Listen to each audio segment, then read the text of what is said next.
Everybody, welcome back to another episode of the Posted Up with Chris Haynes podcast. We're almost at the finish line when it comes to the 21-22 NBA season. We're on the verge of the NBA Finals, which will feature the Golden State Warriors and the Boston Celtics. I cannot say that I had these two teams in the finals when I made my preseason predictions, but that's why they play the game. So with me to break down this finals, and we'll talk a little bit of how Miami, how Boston, I've been in Miami for so long. We're going to talk about how Boston got to this point, and we're going to talk a little bit about that Game 7 between the Celtics and the Heat.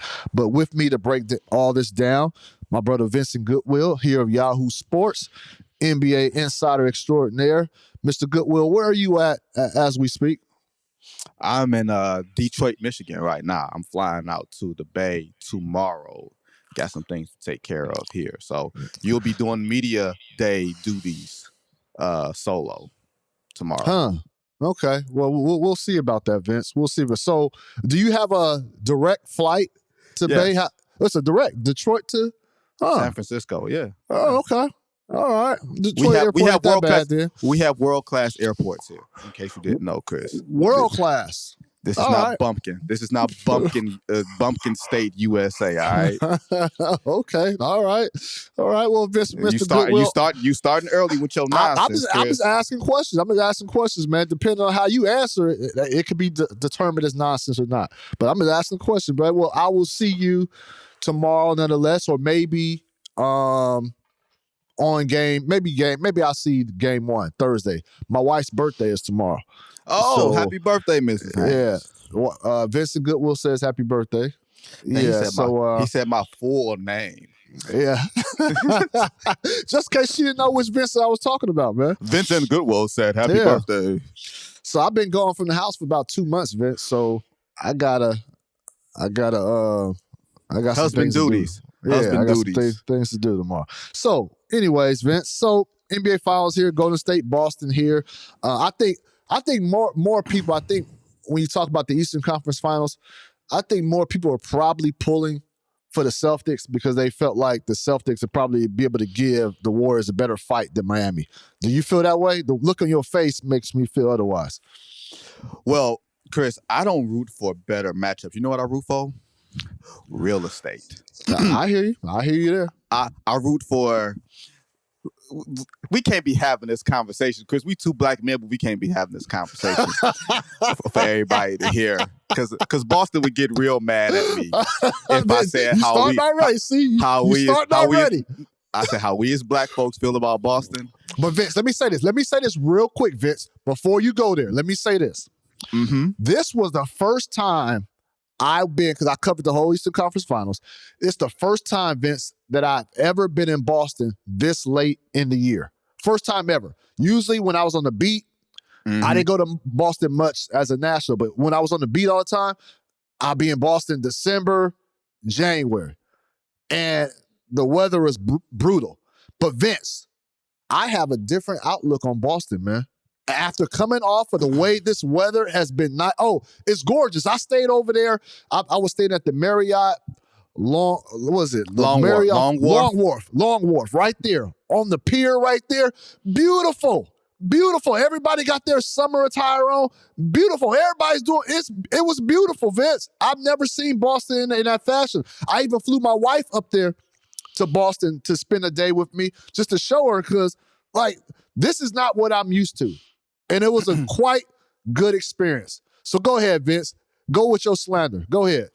There's going to be no slander. I will just say this, and this is with all due respect to our friends Gary Washburn and Aisha Rod Blakely and Mark Spears, who spent some time up there.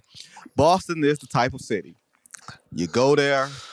This is my experience because I've been there during the playoffs before. The weather was nice, a little windy, but the weather was nice, right? Mm-hmm. You go to Boston, you meet strangers. Hey, what do you do for a living? You tell them, and you get the feeling that they're like, hey, it's nice to have you here. Now move it along now. Don't stay too long. Get on up out of here. That's the feeling you get from Boston. That's the vibe, huh, Vince? Okay, I'll tell you a quick story. I'll tell you quick story. I promise you guys, real life. 2017 NBA playoffs. Chicago was the 8th seed. Boston was the 1 seed. Remember that was the series that Isaiah Thomas lost his sister before game 1. Yep. So it's game 2 in the Bulls stole game 1. It's game 2. It's like the third quarter, and where we sit pretty like at the top of the lower bowl, kind of. So basically, the fans are on top of us. Mm-hmm. And it was third quarter. Boston's getting beat again. They're about to go down. 0-2 is looking really bad. A call happens. A bad call happens, right? The fan says, that was a bad call, right? Taps me on the shoulder. It's that close. I don't like fans tapping me on the shoulder during the game. Like, bro, I'm working. Like, don't do that. But he tapped me on the shoulder. He says, that was a bad call, right? Wasn't it? Like, yeah, you know what? That was a bad call. Okay, you agree. And then he says, they're always hosing us. They're always hosing us. Mm-hmm. I turn around and I said, bro, you live in Boston. Y'all got 40 years of calls in every sport. Football, basketball, baseball, probably hockey too, right? You know what I mean? Everything. Turn back around, Chris. You know what he says to me? What do you say, Vince? He says, yo, was that a race thing? I turn back around. I said, don't say anything else to me today at all. That's it. That was my Boston fan experience. I get you. I even have people can look this up. I don't remember what I wrote at the time, but I was covering the Cavaliers, and I don't remember what I wrote, but it was the Cavaliers about to play Boston in the playoffs, and yeah, they was about to play Boston in the playoffs, and first round of playoffs, I believe.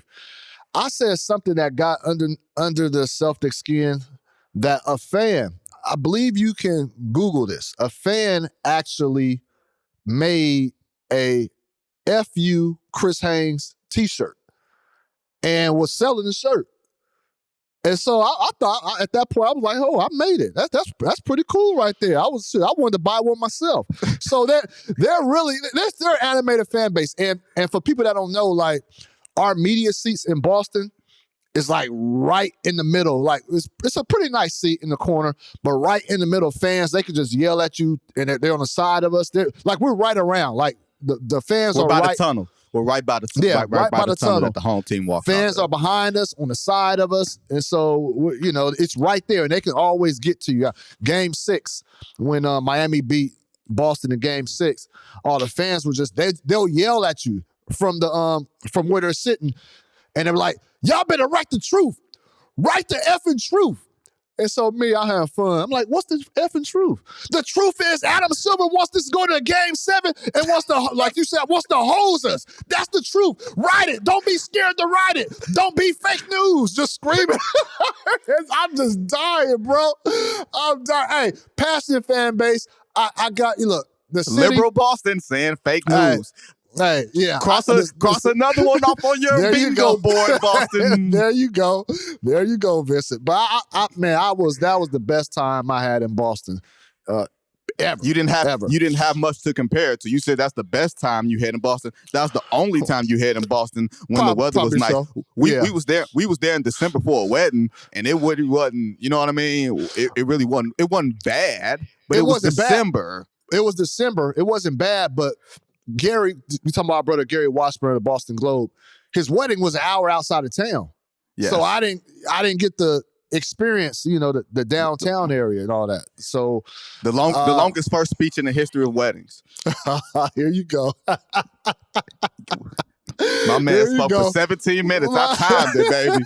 My boy, hey, leave G. Wash alone, man. My brother happily married, man. I love my man. So with that being said, Boston, Miami. Did we even talk? We didn't even talk about it. All right, what'd you think of Game 7?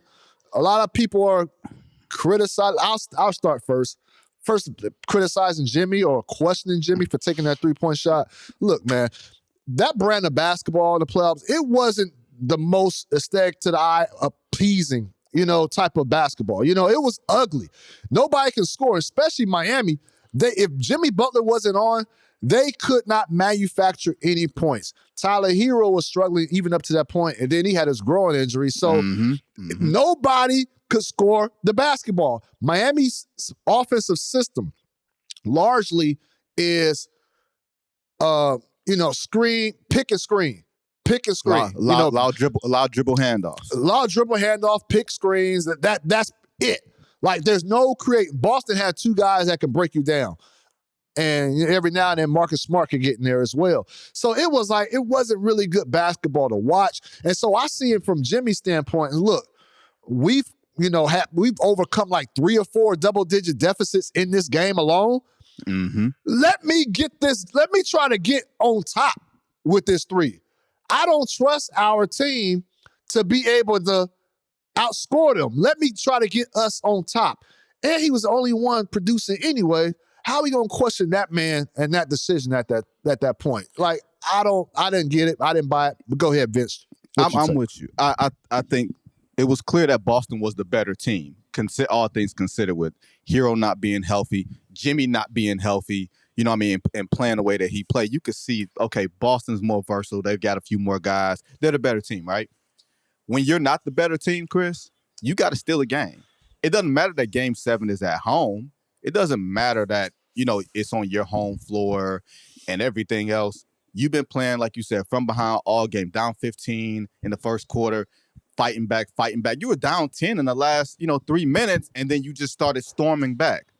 When you've got to steal a game, you're not playing for overtime. And the other thing is, Al Horford, one of the best defenders in space and at the rim. You're not going to get that call. Jimmy thrives on body contact. And if you play 47.5 minutes or 47 3/4 minutes to that point, guess what? I don't want to play overtime either. I'm going to put it in my hands. Maybe we hit it. If we do, cool. If we don't, great season. Anybody that's criticized him to a large degree, I won't go Draymond Green and say, y'all don't understand basketball. But I will say it's a bigger picture here. I think he played every minute of Game 6 or maybe 46 minutes or whatever it was. That man was tired. All right? That man was tired. So if he felt like this is the best chance here, not calling a timeout, going straight through it with a live dribble and pulling up, I'll take that. And if you don't win, you don't win. Sometimes you don't hit that shot, but you trust your stars in that spot. Jimmy treated that shot or that situation as if he was the road team. Because you know what road teams, they feel like if you're on the road, you play for the win. Play for the win. You at home, you play for the tie, and then you trust your team in overtime. You can't trust this Miami Heat team in overtime. Even at home, you can't. No. The Heat did not win consecutive games in this series. You couldn't trust them. So Jimmy's like, man, forget this. Like, I get it. I totally get it. He missed it. Oh well, but Jimmy. Another thing I want to ask you, Vince, before we move on to the two NBA finals. You gonna ask me about my tweet that everybody got pissed off about? No, Vince, I didn't see the tweet. Go ahead. I didn't see the tweet. Forgive me. I was traveling. No, that's all good. No, it was all good. It was after the game. I was doing Sirius radio post game show, whatever, and I tweeted. I remember there was a conversation I had with Jimmy years ago when we were both in Chicago, and Jimmy said, "Who would you take between me, Paul George, and Kawhi Leonard?" Yep. This is in 2015, and I said, "Jimmy, I think you're a really good player, but I'm taking both of them dudes ahead of you, right?"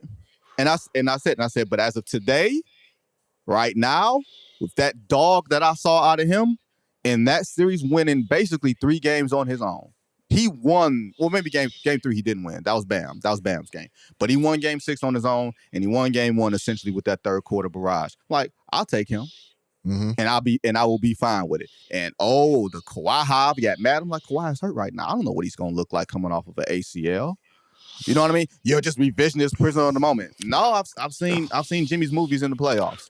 You know what I mean? And there's something about a force of personality, like someone who's that dedicated to, injecting his will and his personality on the game. He may not be as skilled or as talented as those guys are, but he got that extra want to that's up, that exceeds or is at least on par with Kawhi, and he's going to play. Like, I don't have to worry about him not playing, even if he is hurt, because he was obviously hurt. He did that on one leg, and people get mad. So they'll be all right, though. Yeah, it happened. So was there any Paul George defenders at all? Or it was just It was Kawhi a couple Paul George defenders. Y'all got short memories. Paul George was more impressive in last year's Western Conference Finals than Jimmy was here. I was like, I don't know about that one, Chief. Okay. Yeah, I would see why you would take heat. I really don't have a problem with what you said. That's fine. What I was going to ask you is pertains to Jimmy. If you had a vote for the new, let me say this real quick. Ooh, I know where you're going. Yeah, okay. So I'm gonna say this real quick before I get to that. Tim Frank hit me up. Tim Frank with the NBA hit me up last week. Say, hey, are you gonna vote? Are you gonna vote for finals? I mean, what Eastern Conference Finals MVP? I'm like, for what? Are you gonna vote for Eastern Conference Finals MVP? I said Eastern Conference Finals MVP. When we got such an award? Oh, you didn't see the email a couple weeks ago? We're going to Eastern Conference and Western. I'm like, man, what's next? Participation trophy awards? Like, come on, Tim.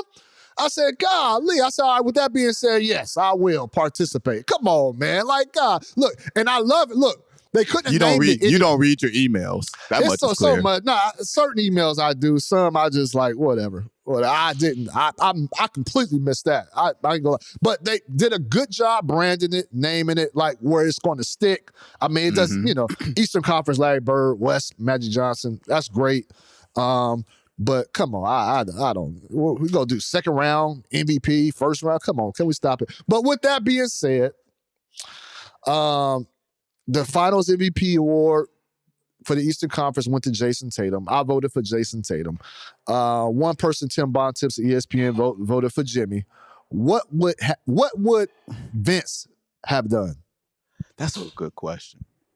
Because that's a hard time presenting the Finals MVP trophy while the other team is out there celebrating, and you gotta limp out there and get a trophy from the Jimmy. Jimmy. He wouldn't have went out there. No, he wouldn't have. He wouldn't have did that. That'd have been one of them Grammy Awards that happened off the screen. You know what I'm saying? Look, Vince. I don't even know if Jimmy even accepts it in the locker room. And so, no. And I'm not even. And look, that had no basis on why. I'm not giving. I'm just me. I'm not. You're not really giving an award to. You're not getting an award to a player on a losing team. I'm not. Like I didn't vote for LeBron in those the times he's lost. Yeah, I'm not giving it to unless it's just really, really extraordinary. And Jimmy did play his butt off, but nah. No, you got to win. I think you got to win. I like the concept of the trophies, at least because it's a benchmark for history. It's a way for people to say, okay, who was the most impactful player in this series in that way? And here's the other thing, Chris. You know what this is about, Chris? You know what this is about? This is the big letter B. You know what that big letter B is? Betting. It's something else for people to bet on. And the NBA wants more things for people to bet on so they can have more eyeballs on the series. But Vince, you said, but yeah, I hear you. I get you there. But you think people actually are going to remember who was the Eastern Conference and Western Conference MVP? Chris, do you know people pull receipts on anything? They will, Chris, people tried to pull up, oh, you voted for this person for All-NBA second team 3 years ago, and then you voted Steph all third team this year. Those are more important. Finals MVP is all that matters. Chris, I don't know. You say you think people will remember. I'm just telling you that NBA Twitter never forgets. Or they will find a way to dig up anything for any reason. They will find a way to dig up stuff. Yes, they will. They will find a way to dig up stuff. So do I think it's a way to honor Larry Bird, Magic Johnson? Yeah, and I think that's pretty cool that you embrace your history. You Oscar Robertson, Jerry West, those guys. Oscar Robertson, Bill Russell. I agree with that. You embrace your history. I got no problem with that. Okay. It's fine. Look, Magic Johnson, Larry Bird, it's great naming, great branding. And yeah, for betting, I didn't think about that, but yeah, it does it for that. Oh, you a grumpy old man right now, Chris. That's what you coming off like. I guess I usually am to certain change. Like, I wasn't a fan of the play-in. Mm-hmm. I still think it needs to be tinkered because it's like, we talked about it before. Who was in that situation? Was it Minnesota? Where they were just like so many games ahead of the AC. It was like, why should they? Was it Minnesota? Yeah, I think it was Minnesota. Minnesota and the Clippers played the first game. And they played the first game, but New Orleans was that weird team that it felt like they were so far behind. You know, they need to tinker. They need to tinker with like so. If the 7th seed has is up on the AC by 10 games, I don't really think they should be allowed to participate in the play-in. Like they're so much better than the rest of the group. Like that doesn't make sense. Maybe the play-in should just be for the AFC. I'm down with that. Like that's too much. Whatever. That's that. So with the NBA Finals, Golden State has been waiting. Hey, did you have a problem with Udonis Haslem and the Heat getting ticked off of what Draymond said, Vince? No. Okay. You find whatever you find to motivate you. You know what I mean? Okay. And quietly, always quietly, when Draymond said what he said on the TNT set, who was not too far from him nodding his head yes? Steph.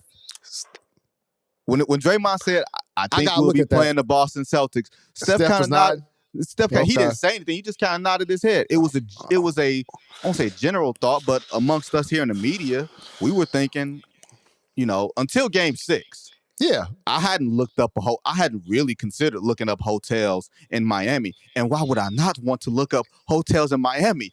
Miami in June. I'm not trying to hang out in no Boston with no clam chowder. Come on, man. We got to talk about these finals, Chris. Come on, man. Yeah, we'll talk about the finals, man. So, finals, we have the Golden State Warriors and the Boston Celtics. We got a high-pace, ball movement-oriented offense, electric shooting, dynamic scoring. Then you have Boston, who has one of the best defenses in the league this season. And I talked to Ime Udoka about going into Golden State and going in as the underdogs.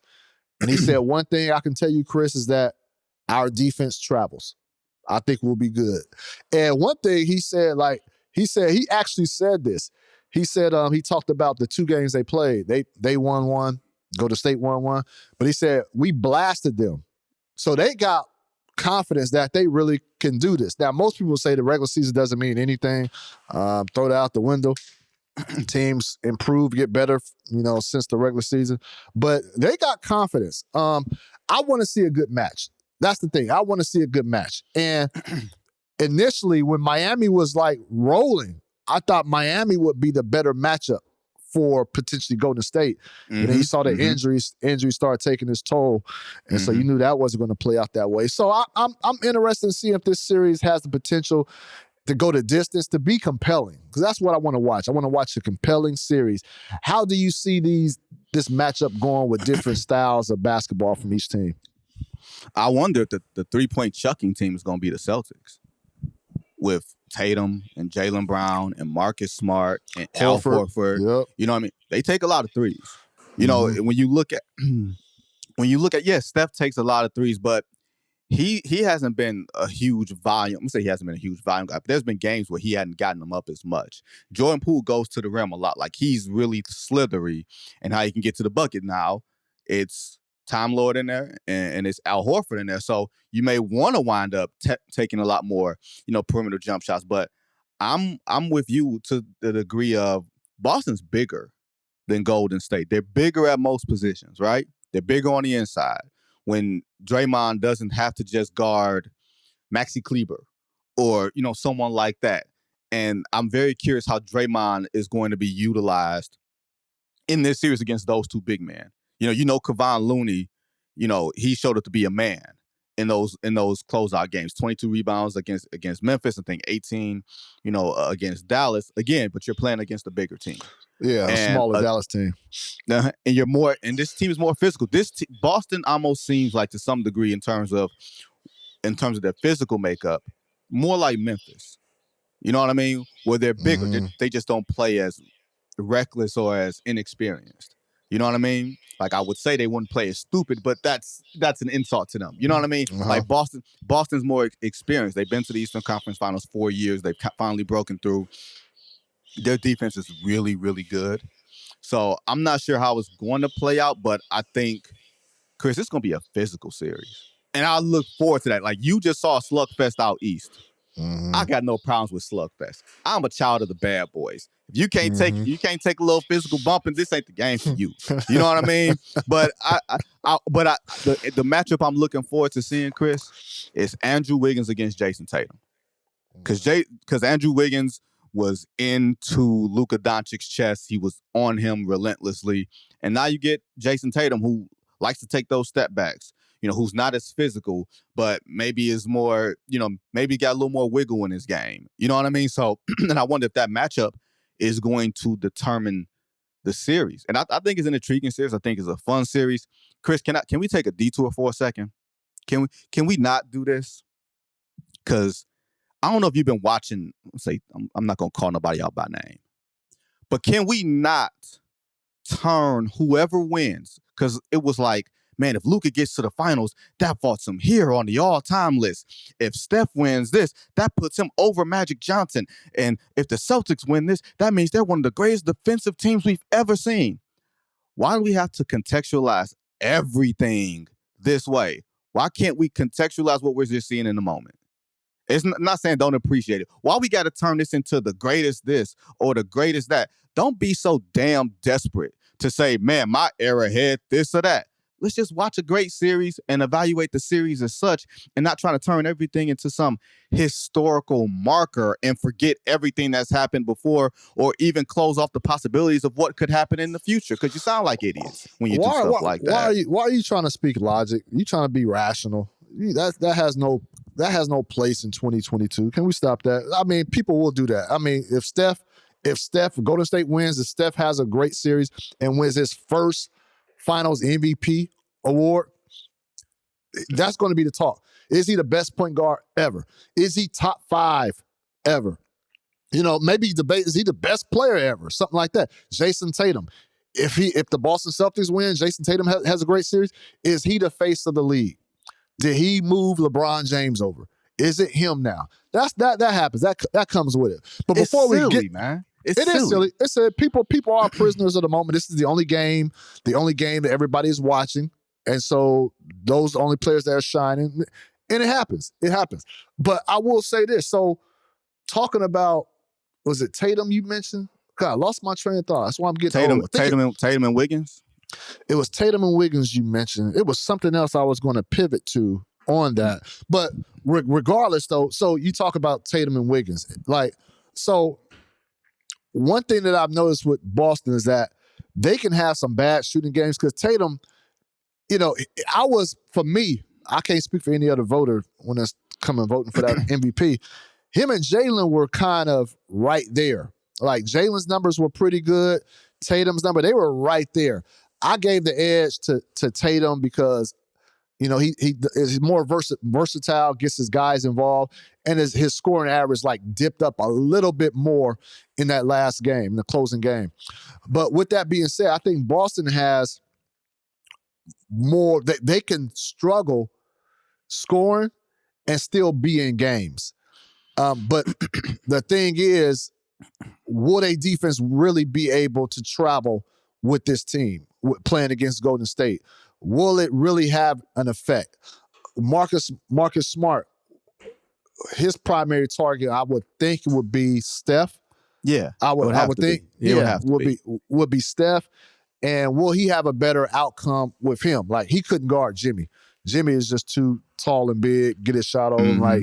You couldn't touch Jimmy. Will he have more of an effect on Stephen Curry? And so that's where the officials come in. That's what the officials. That's what how the game is going to be officiated is going to mean a lot, especially for someone like Marcus Smart. He's battling an ankle right now, right? Yep, ankle injury. So that means lateral movement is going to be at a premium. That means Steph is going to be running him around screens on the baseline. You know what I mean? And having him negotiate. Like Steph is out here running 1-4 pick and roll. Like, that's not the way Golden State plays. Steph does a lot more stuff, off the ball. So I'm curious if the holding, the clutching, and the grabbing will be allowed. You know what I mean? And I think there's an acceptable amount in the playoff basketball because you don't want a parade of whistles. But at the same time, you don't want the flow of the game to be disrupted. And remember, Steph got hurt playing against Marcus Smart, being, people said Marcus Smart was reckless and everything else. Broke the code. Oh, bro, yeah. Oh my God. Can we? That's can what we I think. That's where it started. Yeah, that's where it started. Can we end the broke the code? Can we erase that from the basketball lexicon at least for the next 6 months or so? But I'm very curious to see how. I'm curious to see. Think about it. Time Lord. He didn't play that much in Game 7. He didn't look that great. Robert Williams. You know, how much healthier is he going to be? You know what I mean? Yeah, he really hasn't. Yeah. Those are questions I have. And yes, a battle of attrition. I know people complain about the injuries, but this is big boy basketball. Like, if you're playing from October to June, some guys are going to get hurt, and I'm okay with that. You know what I mean? And you just hope that hope that the main characters are healthy. You know what I mean? To get a just final. Jaylen Brown concerns me because he turns the ball over so much, and I wonder if Golden State tries to exploit that. If they try to get a little handsy with him, a little aggressive with him. Yeah, and that's what I mentioned, the turnovers. Like Jason and Jaylen, they both turn the ball over a lot. And so, Vince, I was talking to a couple, I'm not going to name them, but a couple NBA stars over the last 5 days or so. 2 NBA stars and one, so it's 3 total. 2 stars and 1, like, really good veteran role player. And they are just disgusted. That's the best way I can describe it. The reason they're disgusted is because they feel like, we remember last year when last year's playoff, everybody felt like the path to the NBA Finals was just wide open. Remember, everybody thought that it was just wide open. Like this is open as it's been. Like there was never that dominant team, and they all each made the case to me that this year is even more wide open than last year. And if they were on teams that had injuries and things like that, and they felt like if their team was in full health, like you said, battle of attrition, if their team were in full health, they will be playing right now. And it's eating them up alive because they believe the Lakers will be back. Clippers will be back with health. Phoenix should be back. Dallas is getting better. So I don't know how. Did you view it like that? Did you see it like this was just? I mean, it's good to not know. Like, there were years you knew Golden State. There was no prohibitive favor. You're no basically saying there was no that if you could have simulated the playoffs 3 times, you might have 3 different finals matchups. Yeah, I can see that. I think Milwaukee is the team that really should be feeling it right now because if Chris Middleton wasn't hurt. Exactly. You know what I mean? I think they have a very strong case. I don't think there's any situation where Philly makes the finals. With the team that even with Embiid, not if Embiid didn't get hurt, I don't think they make the finals under any. You don't think they beat Miami if Embiid is healthy? Please, no. Hell no. Yeah. Hell but then no. James wasn't himself as well. So well, James ain't been himself for almost 2 years now. Maybe this is who he is. Oh, you know what I mean? That's like, man, you may be right. I just don't know when yet, he got man. out of jail, he led a life of crime. But man, 2 years ago, he was a straight A student. Guess what? That straight A student ain't around no more, y'all. This ain't it. But no, I get the point because you look at. I don't know if the Lakers are going to be better next year, but you do look at the Clippers. They're going to get healthy. Hold on. You don't think the Lakers are going to be better? They got to be better. Know. They got to be better than last year. Okay, they can be better, but will they be relevant in the championship conversation? Okay, that's fine. Yeah, that's what I mean. Yes, for this discussion, championship talk. Yes, championship talk. They're not in that. You know what I mean? And I don't know if they will be. Next year. So you look at the Clippers. They're going to be better. You look at Denver, assuming they'll be healthy with Porter and Jamal Murray. You know what I mean? Like, yeah, you can. I won't say sneak a title because I think that's disrespectful. This isn't sneak a title. The last team I think that really snuck a title, Chris, was probably Miami in 2006. When you had all those old guys with Dwayne and Shaq, Antoine Walker. You know what I mean? Yeah. Things broke right for them. You know what I mean? Things broke right for both Boston and Golden State, but Golden State started off the season 18-2. They were hot to start the season. Vince, and Boston finished off the season hot from January on. That's the good question. Like, sneaker chip. What was okay? You say so. You think Miami was the last? I'm trying to think. What team came out of nowhere? Well, I wouldn't say. I mean, I'm going back further than that. I wouldn't call it a sneaker chip, but What would you call the Rockets' 2 championships? The first one might have been sneaker chips. Okay. The first one against the Knicks. The second one, think about Hakeem's role. No, I got you. Think about Elijah Wan's role. In the first series, they beat Stockton and Malone on the road. Mm-hmm. They were the 6th seed, so they didn't have home court at all. Second round, you beat Barkley, Kevin Johnson, Dan Marley, and the Phoenix Suns in 7 after being down 3-1. You ain't sneaked that series. You came back. Yeah, and I'm not and at that point, and they don't even. I'll take it back. They don't even qualify for sneaker chip for either year. The only reason I said it because Jordan went out those 2 years. That's the only reason I said that. But I've got to think, what team just came out of nowhere and just that Miami team? Because nobody, what they go in as a 5th, 6th? No, they were a higher seed, but they just were old. You know, that was when Dwayne was coming into his own. They had went to the conference finals the year before. But, you think about it like this, Chris. That next year, they got swept in the first round. Yeah. You know what I mean? That's sneaking the title when you don't even get out of the first round the next year because you got old guys who just magically got put together by, duct tape and crazy glue. And you went, you know what I mean? And you went, not even Dallas in 11, I think, snuck a title because they beat everybody. They beat everybody. Yeah, they went through it. Yeah. And that's why, and that's what I was going to say, Vince, about Boston. That's what slipped my mind. But you look at Boston's path to the finals, you can make the case that Boston had the toughest run to this point. Was it? But was it? Okay, well, let's talk about who they took down. Okay, took down KD, Kyrie first round. Took down Giannis, and yes, no Chris Middleton, but this is a championship team with championship experience. So you're going to get their best effort. And then they took down Jimmy. Now, I'm speaking on high-profile superstars that they took down, and not necessarily the whole, the team collective. I get you. You could make the case. And case adjourned, Your Honor. No, hell no. That's not objection. I object. Only reason I say that not because Milwaukee that series was a monster. Yes, I wanted more of that series. This series, honestly, the last 2 games were pretty damn compelling. I don't know how anybody else felt, but I loved Game 6 and Game 7. From the standpoint of knowing which team was better and then figuring out, man, Miami is trying to dig this out the mud. Like, I appreciated that. But the first series, Brooklyn, nah, you're not. That was superstars in name only, because Kyrie had 1 game in that series, 1 game, and Kevin Durant was dog tired by Game 3.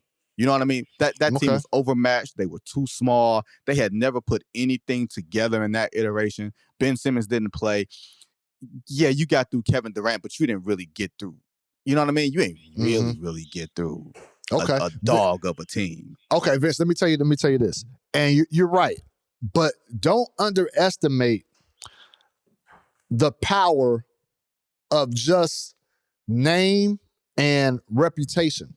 Right? So I say this, and I'm going to give you a little analogy back in my high school days, Vince. Yeah. You tell stories. Well, I can't tell a story, Vince. Allow me. Allow me to do this so. This is the Posted Up with Chris Haynes podcast. Go ahead, talk your talk. No, and so, I'm talking about you saying was it really a good team? Just KD and Kyrie in name. Look, that's still a mental hurdle to get over because, anyway, I went to a high school called Edison High School. It's a predominantly black school, and we were all, for the most part, really athletic. And so I don't know how basketball work and layup lines work where you come from, Vince, but in California, you can't dunk in the layup lines during warm-ups. You got to lay it in. What we would do, we would lay it in hard. So we'll be doing our dunks, or cocking it back and just throwing it in the hoop. And the other team, they'll be looking at us while they're supposed to be doing their layup lines and they're looking at us and just like, damn.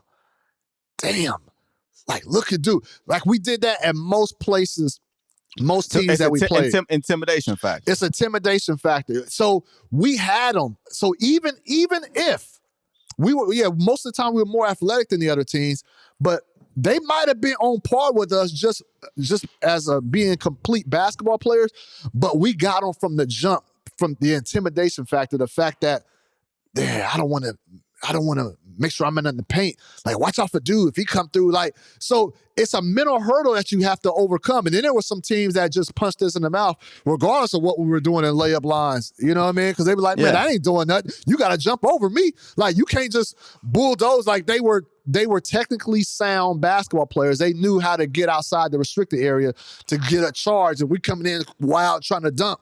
They're going to put themselves in position to get the foul, and we had problems with those fundamental teams. And so it was still a mental hurdle that most people had to get over, just like Boston. You're going up against KD. He's a two-time champion.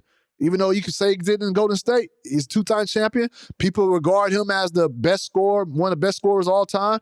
Kyrie Irving, same thing. There's still a mental hurdle you have to get over because it's still those two players, and you feel like every team feels like we just want to get to the playoffs. Let's just get to the playoffs, and they can. If anybody can flip the switch, it's those two players. So that was still something to accomplish. Nah, I get you. Like, nah. Oh, you said, oh, okay.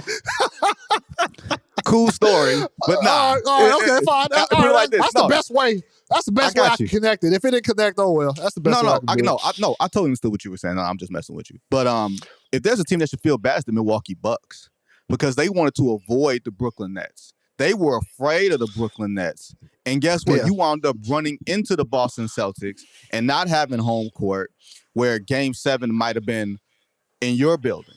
You know what I mean? And maybe if you don't play Chicago in the first round, Chris Middleton doesn't slip on the floor and everything else. So we're talking about teams that should, or players that should really be feeling it. If I'm Giannis, I'm looking at Bud and I'm saying, yo, we not doing that no more. We playing. Yeah. You know what I mean? That's because this was, to me, I had Milwaukee back in the finals this year. Yeah, I did. I believe I did too. Yeah. You know what I mean? And there's no reason why they shouldn't be, in my opinion. So that's even with Chris out, you still feel that way? I think the basketball karma comes and bites you in the behind sometimes. Coaches do say that. You don't play with the basketball guys. You don't try to manipulate. Don't play with black women or the basketball guys. You will live to regret it. You will pay. You will pay. Yes. Nope. Not I, Sam. I am. You will never, Chris Haynes. You will never catch me. You will never catch me doing that. So yeah. But going back to your original point, when you look at Golden State, they weren't supposed to be here this year. If you think about it, Klay's coming off the injury. Nobody expects that. It usually takes you a year to come back after, two debilitating injuries. It's not usually the first year, it's usually the second year. And none of their young guys have played prominent roles. You know what I mean? Like Wiseman is he's still an unknown. Kuminga and Moody have had their moments, but they haven't cracked the rotation to be regular players. They've won this. They've gotten to the finals with old guys when their organizational plan was, we're trying to build around the young guys and give the young guys the space. So both teams can look and say, man, we're fortunate to get here, and they're going to try to make the best of a situation. Who knows if Golden State would actually get back here? This may be their last best run. I'm not betting on it, but this very well could be. You can say, man, in 5 years, no. You talk about right now. This could be Golden State's last chance. This could be Boston's last chance with how good the Eastern Conference is. Both teams should be equally desperate, man. Okay. Are you a fan of San Francisco, the city, Vince? Am I? Do you share Charles Barkley's sentiment? I hung out with Charles Barkley during the Western Conference Finals. Trust me, there's a lot of stories that I can't tell on this here. Believe me, I know, brother. Believe me. Chuck is a riot. Chuck is a riot. San Francisco is cool to me. Now, granted, I can go hang out in Oakland. You know what I mean? You can go across the bridge. You can jump in a rental car or something like that. Go across the bridge, have some dinner with some folks. That type of thing. Like I did that a couple of nights during the Western Conference Finals. So I don't. Is some of the stuff a little unseemly? Does it feel a little bad that you got these billion-dollar playpens in that area, and then you see like homeless people just standing outside and around? That don't make you feel good.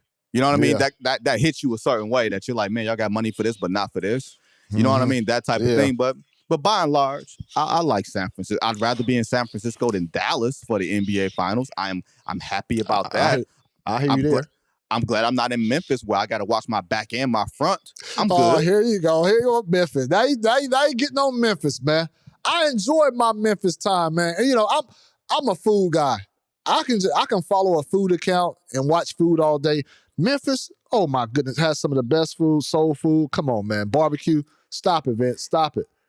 Oh, no, I like food too, but I'm not trying to gain 15 pounds on you know what I'm saying, during the NBA Finals. I need to stay away from my vices. You know what I mean? The NBA Finals only once a year, brother. Come on, man. Don't stop now. But I will say this when you talk about San Francisco. I remember when the Golden State Warriors were in Oakland, and all media members, I think maybe even including you, where would you stay, Vince, when the Warriors were in Oakland? Where did you stay? I stayed in Oakland. Oh, you did? Yeah. I applaud you, my brother. I stayed in Oakland myself.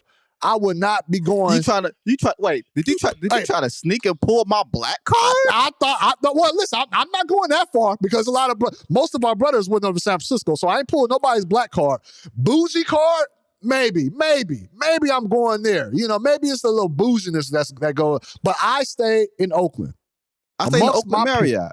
I stayed in Oakland. I stayed in Oakland where the Warriors practiced at. That's the downtown Oakland Marriott. That's where I stayed at. Most people went to San Francisco, and they would cross that bridge to get to the game. They would go through that traffic. The traffic is bad around game time. They would rather go through that traffic than stay in Oakland. And Gary Washburn, he would go to some courtyard in. How you calling that Gary Washburn? I got to call Gary. He would always do it. It would be this place like out. It wasn't San Francisco. It was, some suburb of Oakland. But he would go. I was like, Gary, why are you going out there? He'd be like, I love the hotel. I love the hotel. I'm like, why are you out there in the middle of nowhere? But Gary stayed over here. We stayed on this side of the bridge. So this will be the first time, Vince, that I will be staying in San Francisco. That's my point. I love Oakland, but I don't love it to the fact that I want to stay in Oakland and then cross the bridge to go to the game. I will be in San Francisco. I say all that just to say that, man. I'm a man amongst the people. No, Chris. You're an elitist dressed up as a man amongst the people until you're Chris. You're Bougetto. You got the wrong Chris, brother. Wrong Chris. Bougetto. I love my brother Mark Spears, but that is Bougetto. No, he's just bougie. That's just bougie. Ain't no touch of nothing there. Everybody knows me. Everybody, all y'all know me. If I'm going to eat, I'm going in the hood, hole in the wall place where the service is not the best. Like the places I go to, you can't look up on Yelp and judge it by customer satisfaction. You know what I mean? You can't, the places I go to, you can't go to Yelp and judge it by that way. You gotta try the food out. Now, you may have to take some rude service, your food getting there a little late, but the food is delicious, and I support my people, black, brown, white, whatever, but I prefer the mom and pop shop, hole in the wall places. I will always be like that. You and Spears, on the other hand, you guys have progressed in life, progressed in status. So I understand. So it's naturally you go into those 5-star restaurants. Naturally, I don't knock you at all. I don't knock you. I would just come. Yeah, I'm done. I'm done. I don't knock you at all. Let me know when you finish. I'm finished. You done showing off? Your parents. You see how your parents would say, "Oh, okay, you in front of company now, so you done." It's like, you done. You will come back. So I will in San Francisco. There are some mighty fine soul food restaurants, and I will probably try 3 or 4 of them throughout my finals tenure here this year. So I would, Vince, I know you're in San Francisco. This is my challenge to you. Go back, man. Go back home. Go back to the mom and pop shop at least once. Don't go, I don't want to see all these 5-star, I don't want to, no. I don't care what celebrity goes to this place. I don't care what celebrity frequents this place. Chris, you the most celebrity name dropping type here. I'm challenging you, Vince. I'm challenging you. Go back home. Go back and find that soul food spot. Find that if you vegan, go find that soul food vegan spot, mom and pop shop, hole in the wall spot. Don't be going on Yelp searching for stuff. Ask the hood. Go ask the hood, where should you go to get some ribs, some yams, some greens, some potato salad. Come on, some fried chicken, smothered pork chops, smothered chicken, fish. that's my challenge to you. That's my challenge to you. At least one time. One time. That's it. You want me to be incapacitated after a meal to where I'm missing deadlines and everything because I'm in a food because I'm in a food coma.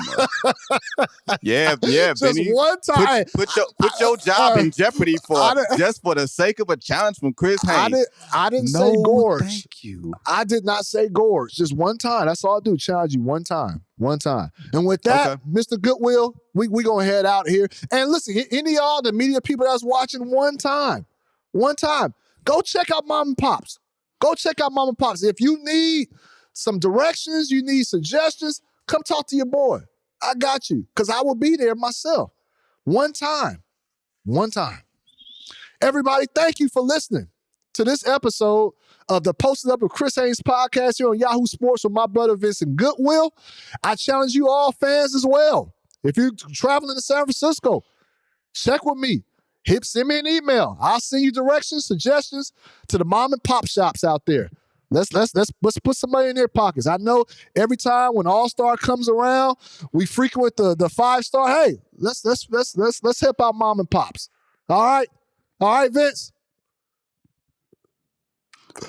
Sure. All right, everybody. Y'all take care. Enjoy the NBA Finals. We check with you next week. Peace.